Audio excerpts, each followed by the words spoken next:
This is the dumbest idea I ever had, so it's gonna be amazing. I had this stupid idea while seeing Mr. Beast doing a marathon in those big shoes to run a marathon in one room. I'm not a jogger. I'm not good at running. I don't know how people prepare for this. I don't know if I'm gonna be able to do it, but it seems such a good challenge. And such a stupid challenge that I want to push myself to do it. I can only run in this direction. My door to my window and from my window to my door, and that's it. So let's measure the room a bit. So 1, 2, a bit. This is my height. So we can roughly estimate this is the size of my room in meters, and that means 14 feet. I know a marathon has 42 kilometers. That's like this many meters. Okay, if I divide this by 4.5, it means I'm gonna do 9,333 laps in my room. This is so stupid. Okay, because I admire Mr. Beast so much, I'm thinking that I shouldn't be inspired by him and just talk about it. I should prove it and prove it to myself and kind of do this because it's such a weird thing to do. I don't even know how to place the camera so you can see me. So I'll try to time lapse as much as I possibly can. It's not about photoshopping the results, it's about actually doing it for real. And it's crazy. This is the widest angle I can get and I'm gonna jog. I will jog while wearing shoes because I think it's gonna be more comfy like that. The first problem I noticed is that if you run in a line and you keep making turns, your knees and joints will hurt. So I got this idea to move the mattress so I can make a tiny circle. The second problem was that most jogging apps use GPS. Since I was running in the same spot, the GPS could have not guessed how much I run. So I was using my Fitbit app. I know I started with this amount of steps. So using a calculator, I could estimate how many steps would I need in order to complete a full marathon. We got this, baby! I also started the workout program from my watch, so I can track how many kilometers I'm running. As I will later find out, it's kinda flawed. 41 left.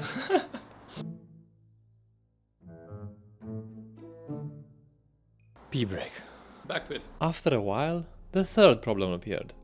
So I just finished the 6th kilometer and I noticed that I'm super dizzy because of all this going in circles. I'll try to go in a line for the next one. Let's see.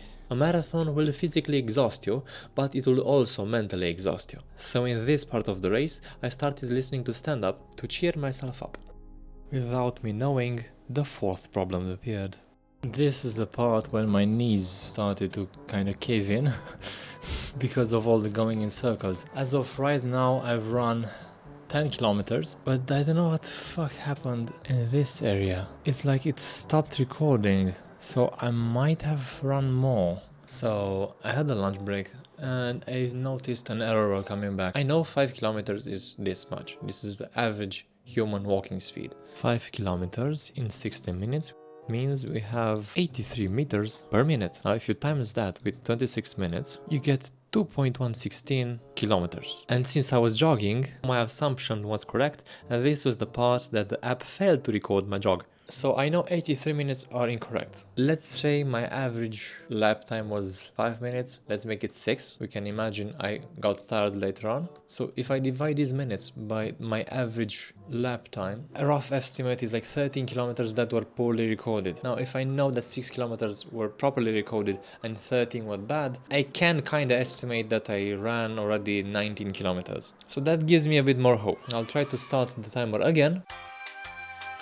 So I did a quick test run and it became kinda obvious that Fitbit fails after a while. So let's say this is my goal. This is the amount of steps I already took today. So this is what I need to do more. I already started with 4,000 steps. So I need to add these. And this is the total amount that I need to do more in order to, let's say, complete the marathon. I should stop when my watch will show me this. Leroy Jenkins. I tried my best that night, but I got slower and more tired by the second. 38,000 feet. Right now I got super dizzy, so I need to rest a bit. That was a mistake. I fell on the couch and could not move anymore. So that was a fail. I caved in. Today I'm starting at 1,500 steps, and to complete my marathon I would need 22,000 plus this starting part. The target I should stop at. Let's say 22,000 steps left. Stand up on the phone and let's go. This was the part where I forgot to start the timer, so I had no idea how much time had passed. While editing the video, I checked my fitness app and discovered that I was tracking it wrong. On the first day, I had, in fact, run for 4 hours 33 minutes. While editing, I also found out that most people finish a marathon in 4 to 5 hours. But not knowing this while running, I did not care about my time and was focused on just one goal: completing it. Now I know I'm not the only one who has done this. I found out there are different people who have run a marathon inside during this quarantine, and even Markiplier posted the video with the fitness challenge in the exact same day I was recording this.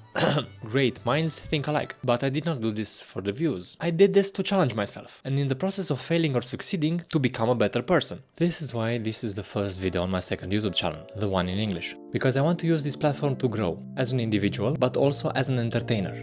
I will not focus on creating long videos, I will simply try to create quality ones. So, while you can see my stupid satisfied smile completing this marathon after nearly 8 hours of jogging, sometimes slower, sometimes faster, and if you want to join me and even challenge me, then I welcome you to my YouTube page, and let's have fun.